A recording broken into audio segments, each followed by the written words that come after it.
Yo, what is up everybody, and welcome back to the final episode of our track from scratch, future-based hybrid track from scratch. That was weird. So as you probably know from the title, it is mastering day, and we gonna master this bitch in Ozone 8. That's the latest one that just came out, I think a few months ago. It might have even been last year, I don't know. Anyway, we're gonna be mastering Ozone 8 because it's the latest one, and I know everybody loves to use Ozone, so we're gonna go ahead and do that. So in today's episode, we're not just gonna do one master. We're not just going to do 2 masters either. We're going to do 3 masters in Ozone 8, and the reason behind this I will explain very shortly. So to pick up where we left off last episode, I was basically doing the final tweaks and final mix down to this track that we got going on here. I still need a proper name. I'm thinking of calling it Overdrive like I said in the last episode, but for the time being it's called Dat Banger. So I worked on Dat Banger a little bit more, did a few more tweaks here and there since the last episode. So there's a few teeny weeny changes in here, but it's still the same track really. So I've loaded that in, and I've loaded Ozone 8. And what I also have in this session is 2 reference tracks. When mastering your tracks, you always got to have reference tracks to like compare and contrast with. So I've chosen a Pendulum track because I love Pendulum, and I've also chosen an Alison Wonderland because I love Alison Wonderland. So yeah, and I have their CD, so it's easy to kind of create like a WAV, or in this case AIFF, an F. It's the lossless format is what I'm getting at. So we got Pendulum Crush right here, classic drum and bass anthem, and then we've got Alison Wonderland's Run as well. So we're gonna make our track sound as loud, as full, as wide, as mono in some cases. No, I'm just changing shit. I'm way too excited about this episode. Alright, let's begin. So, the latest and greatest feature on Ozone 8 is the Master Assistant, which really helps. So, yeah, load up Ozone and then click Master Assistant. What are you going for? I'm going for a reference. So, I need to load in fucking reference tracks, that's right. Reference, add reference. There we go. And it's just analyzing it, as you do. And once it's finished analyzing, you can click on like suggested kind of regions it selects for you. So this kind of looks like the chorus verse, and then we'll just go ahead and turn on that reference. And judging by those lines, I'd say the darker grey one is Pendulum's track, and the lighter grey one is our track. Alright, so once I have the right region selected, I'm going to go ahead and turn off reference, go back into Master Assistant, and then click reference.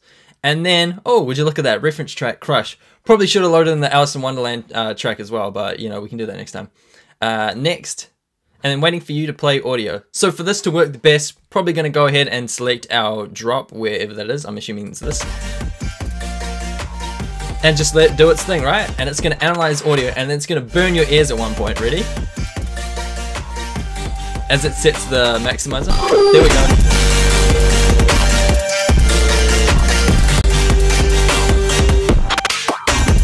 No, it's not.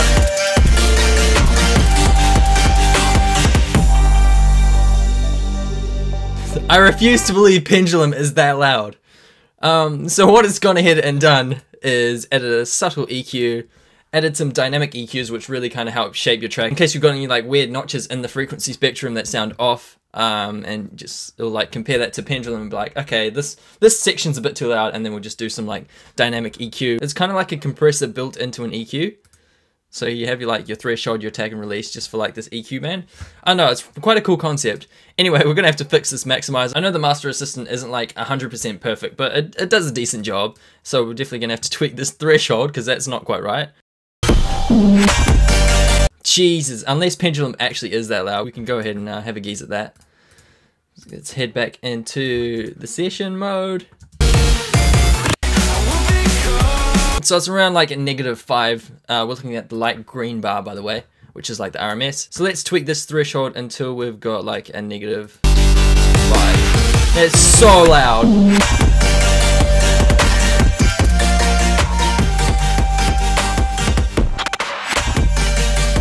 And then we can bring this character / release down to 0, so it's as fast as possible, snappy, and it helps just make your track overall really punchy in general compared to like slow, which sounds balls.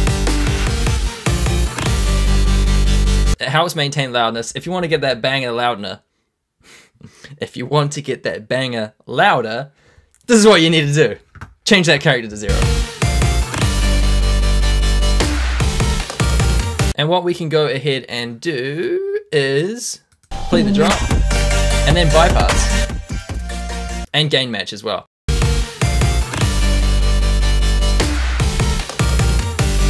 So then it's easy just like to bypass the plugins and hear what you're actually doing in the mastering process.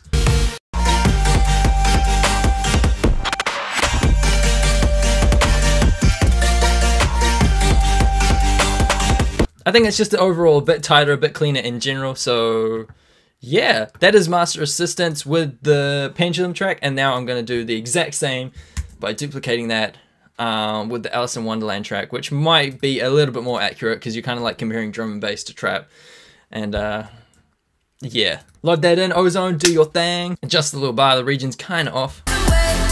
Actually, what section do we want?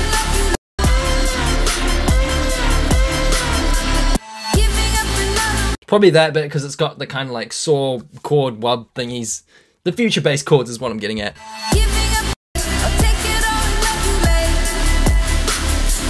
Definitely need a bit more high end and definitely need a bit more, I guess that's 100 to 200-ish. So yeah, basically the same thing as what we did with the Pendulum. Turn off reference, make sure the region that we want selected is selected, and go back into Master Assistance, reference, and then click run. And let's play that. Waiting for you to play audio. Why, thank you.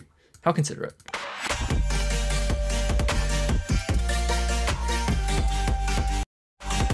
Is it gonna fuck up the maximizer this time? Fingers crossed it's not.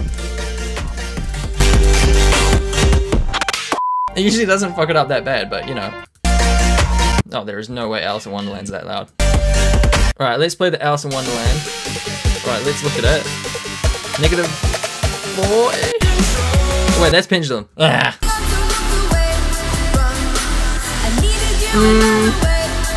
Same with Pendulum, I guess. -5. I guess that's the kind of the sweet spot with mastering. And so let's change this from whatever -2 it is right now to -5. Solo. Yeah, that is like a -3.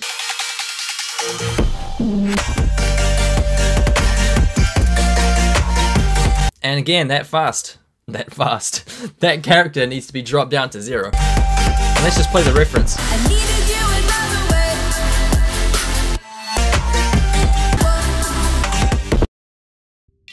How is it reducing our highs? Her highs are just like crazy. That should be like... That's an Alison Wonderland track. That's not firing shots at all. It's really not. Just don't worry about it. EQ, just rounded off the high end and then boosted the low end a bit. Alright, so here's the Pendulum dynamic EQ. What's different? Okay, so we've got a couple of tings here, and a few tings up here. And then we've got some tings in the mids and the highs. Interesting. Alright, let's compare the two drops from our Pendulum reference mastered one to the Alison Wonderland reference mastered one. And then let's see what we got. And then we'll do our own master after that. So, told you there was going to be 3 masters. We've already done 2 of them. And what, it's been like 15-ish minutes? Sick. Mastering in 10 minutes. I got a new title for my video. No, I'm not gonna. Alright, let's compare the drop. Let's start with Alison Wonderland. They don't sound that different.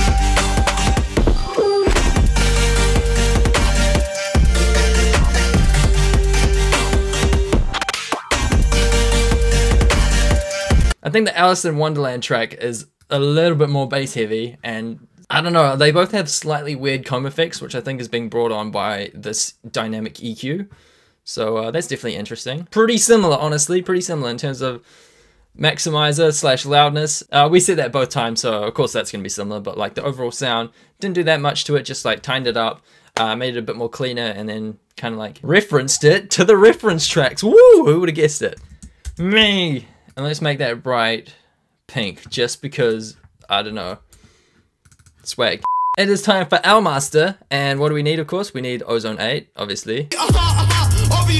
Honestly, with mastering, I always just go for the drop and then master around that, try to get my levels right, try to get my EQ right, dynamics, whatever. The drop is essentially going to be like the loudest part, and the rest of the track will kind of take after that louder part. Want to make sure everything is just perfect for the drop.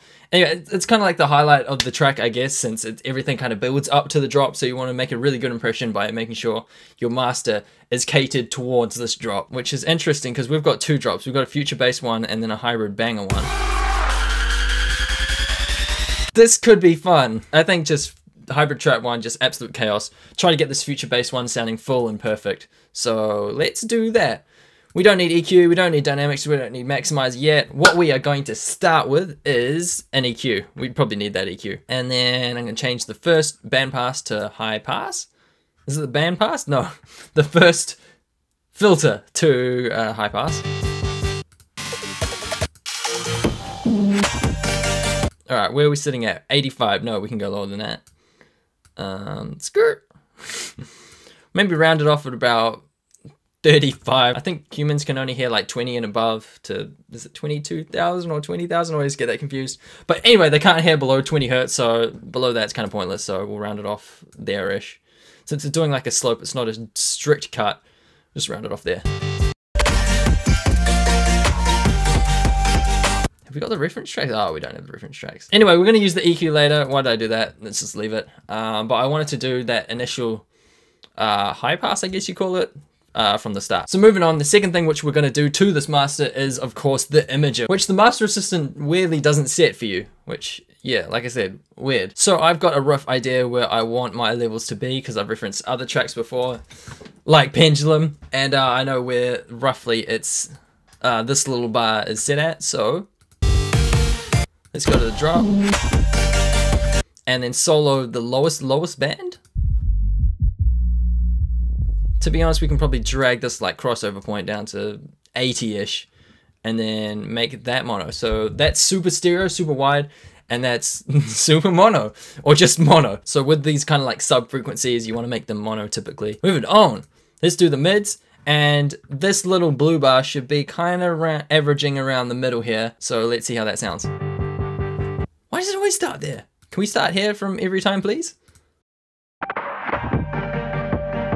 So blue bar, yeah, almost there. We could probably boost that a bit. When you boost this and make it super wide, it will go towards 0 and the -1, which is like weird ass phase.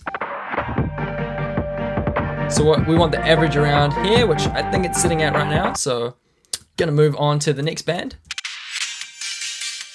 Oh, see, that's a little bit too much to the 0, so we can probably make that slightly more mono. Easy fix. And then we'll go to the high band. The high band. That can be a little bit more mono as well. Easy.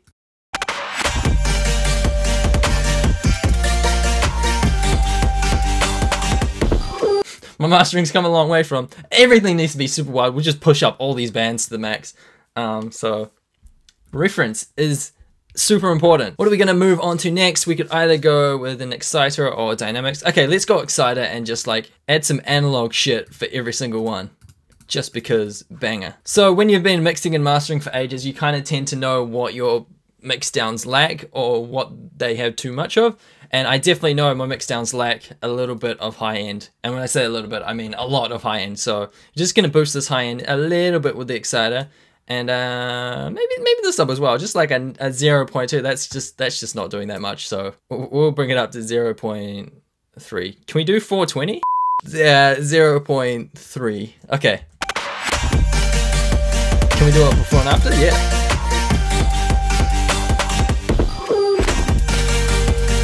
So I think it kind of just squishes those top frequencies just a little bit, adds a little bit more warmth, you know. So dynamics part 4 out of 5. The maximizer, of course, is going next to make it super, super loud.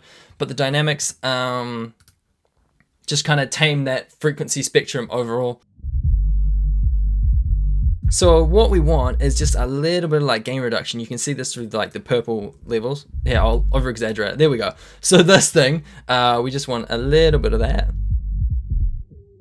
So with the dynamics, or I don't know why they just didn't call it like a multi-band compressor, which it blatantly is, but dynamics is the fancy proper word for it. With this compressor, you just want the little bit of something happening here, like a very, very gentle hug to your mix down. Pump the attack up a little bit, release down a little bit. So attack and release kind of dictates when the compressor takes hold and then compresses your sound, I guess. So we're going to do that for all 4 bands. Where's that gentle hug? There's that gentle hug. And then release down even further. Attack down even further compared to like the low. Oh, that can even be, yeah, around there. And then around there. So with the attack and release, how I set them is just basically the higher up the frequency spectrum, the more aggressive the attack and release is going to be. So with like the low end sub, kind of want that to be sluggish attack and release, getting a bit quicker, getting a bit quicker. And then, oh my god, getting insane. No, almost. Just snappier. The higher you get with your frequency spectrum, the sharper like the sounds are, etc, etc, transients, and yeah. So, okay, let's unsolo this and solo this third band. There's the gentle hug. There's the gentle hug. And then, yeah, yeet. And then the last band.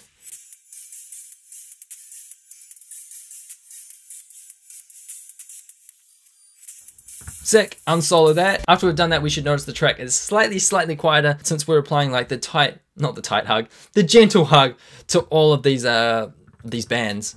So it should be kind of quiet. And like in some oomph and some gain. So we're just gonna compensate for these little tweaks that were done to the bands and bring it up with the gain. And we just play this by ear, what sounds good. And then we'll reference it to the other reference tracks after this.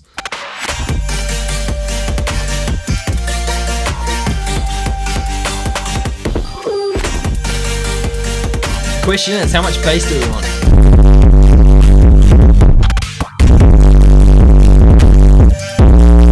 When your RMS is plus 13, fuck yeah, high five! Film through a potato.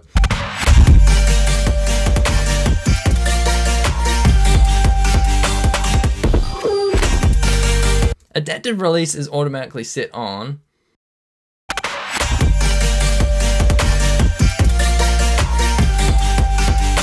I don't know if that's just me imagining things, but it sounds like with adaptive release being on, the low end's a bit more kind of boxy and just...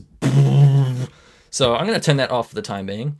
And then it's everybody's favorite part. Where's the maximizer? Where's the threshold? Yay! So what I like to do is set it to IRC4, which is Intelligent Release Control, which is their latest kind of intelligent release control, which will make your track louder and just punchier and just won't sound like squished. It'll actually sound punchy. And then True Peaks, make sure that's turned on, otherwise you might clip, like we did before. Character, you know my preference on character already. And then we're just going to drop this threshold until we get to -5, I guess. Oh my god, I need to turn it down.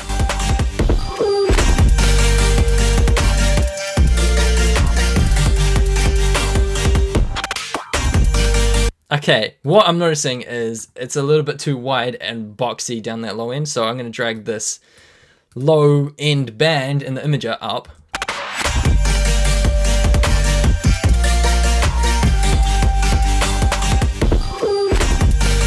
And probably turn the bass down a little bit, which is probably the first time I've ever done that on this channel, so today's the first. It's meant to be a clean master, Sam. What did we have it at before? 3? And just because we can, I'm going to go into that dither, turn it on first of all, click the filter, limit peaks, auto blanking. When you're mastering, turn on dither because that's like the final stage for mastering. Now we're going to go back and reference the tracks we've brought into the session for reference tracks. And this is the part of the master that takes the longest, I guess. Just tweaking the track here, making sure it's as good as your reference tracks and like do any changes to it if need be. So Pendulum has a shitload more low mids.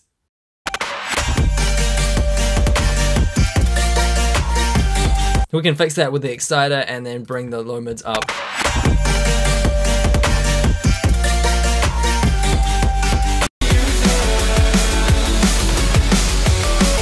Why don't we just drag in the reference? So when you load in a reference tracks and have a region selected, I'm gonna turn off reference, and then go back into like EQ or dynamics or whatever, it will show the other track in the background. So I'm pretty sure our one's the light gray and the reference is the darker gray.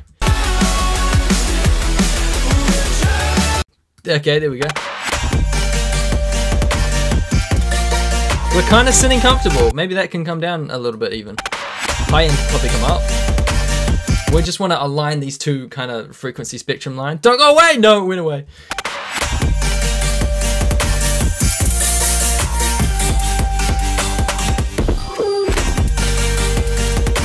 In my personal opinion, I think the Alison Wonderland tracks have just a little bit too much high end, so I'm not going to kind of go all the way and match the high end to that track. So I'm just going to go a bit below it, but it's good to know for referencing. How's that sub doing? I can't see shit. Let's load up another post EQ. Let's load up a post Malone EQ.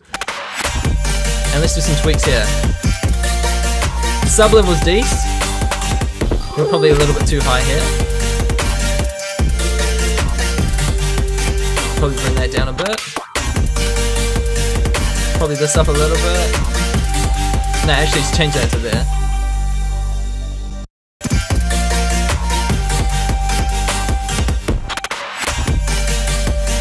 I wonder if that's like the high end part of the future bass chord wubs, because this is a little bit too loud compared to the Alison Wonderland track, which surprises me. Actually, we want a bell shape for that and a wide Q.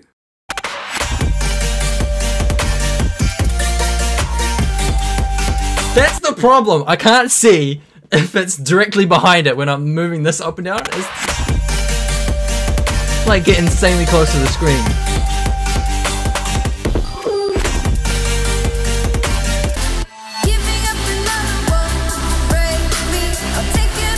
Doesn't sound like she's got like a fat low-end sub bass in there. But it's coming through, unless that's the kick. Would the kick be hitting around 60? Yeah, maybe. Yeah, probably.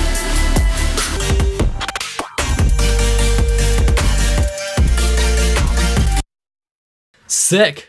So that's like the first initial stage. If you're watching any Antidote videos on mastering before, you'll know what I'm gonna say is the next best thing about mastering is going away for like 10 minutes, giving your ears a break.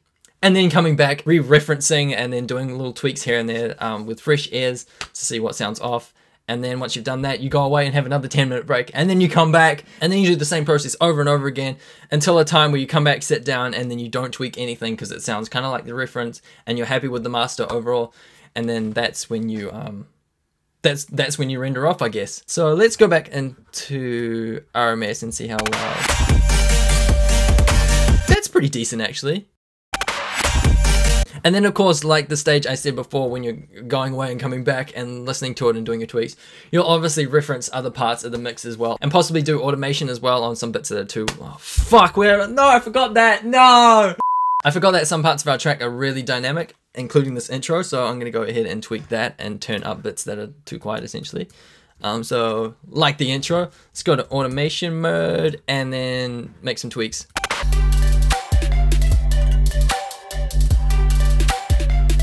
Intro's not that quiet, to be fair. I'm still gonna turn it up though.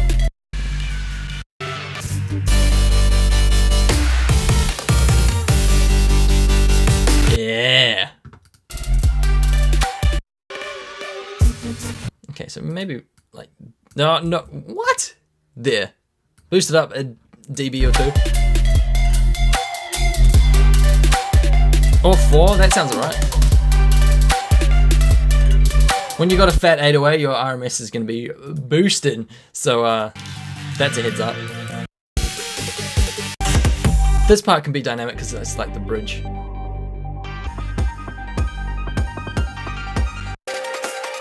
I might change my mind on that later and bring it up just a little bit. And by later I mean now.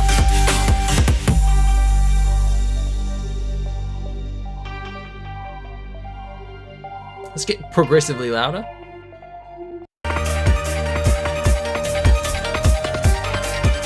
That's happening.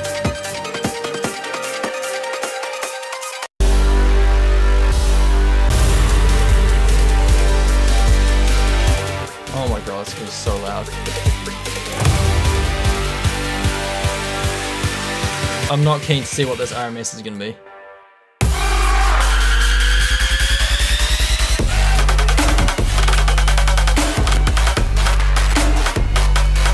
Let's check it out in Ozone.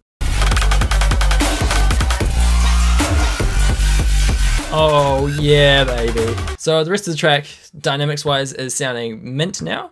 What we haven't done actually is compared our master to the Pendulum Master Assistance Master and the Alison Wonderland Master Assistance Master. So let's compare that now. Let's listen to ours first.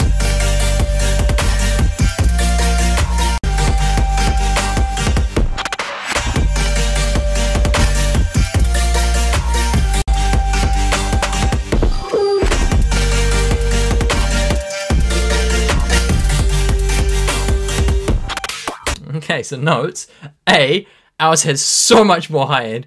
B, ours is a little bit more compressed as well. So I blame that on the dynamics and boosting those a little bit. So what I'm going to do is just turn those just down a little bit. So this is the tweaking phase I was talking to you about, the go away, come back tweaking phase. And it might be this as well. So I'm just going to turn that down a little bit. And then bone apple tea.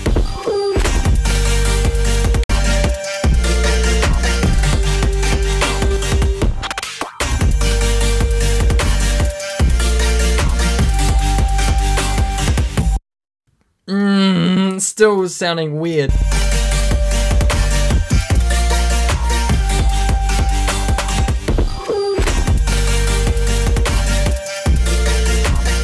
I didn't put that one.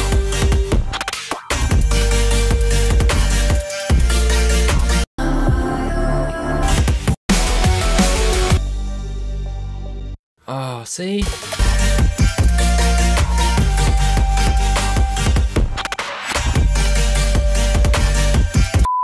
Okay, for the time being, and because this is a YouTube video, I can't be here for fucking hours and hours and hours.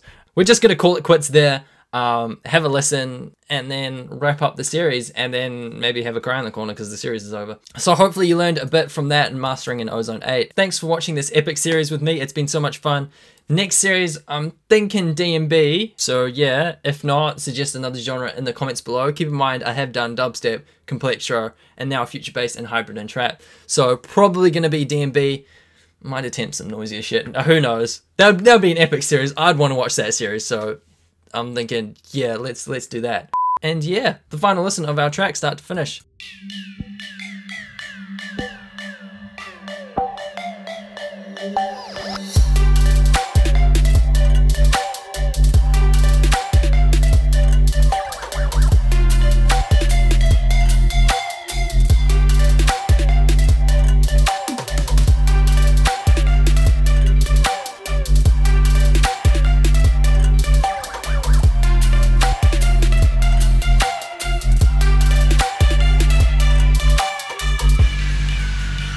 Really happy with that intro.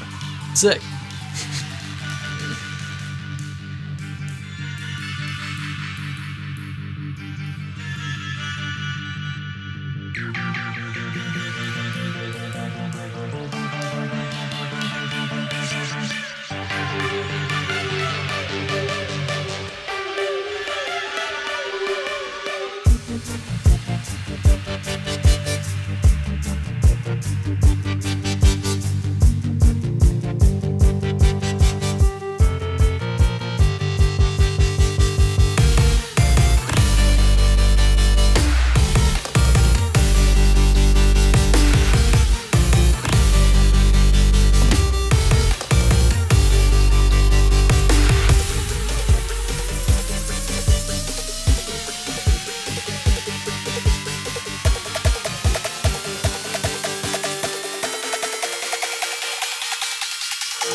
Not bad, not bad.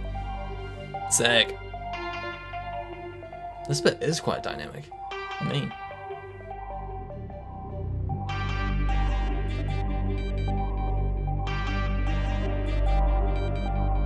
LOL.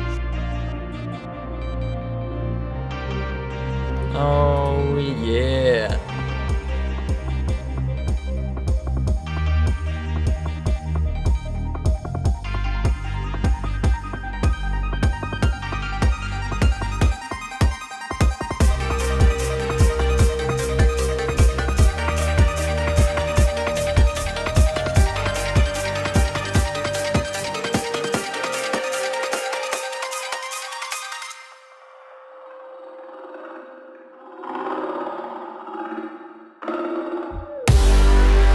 Oh, I was expecting that to be way worse, to be honest. Like a fat kind of sausage waveform.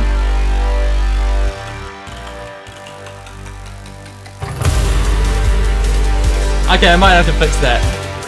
That's just suddenly too loud and epic.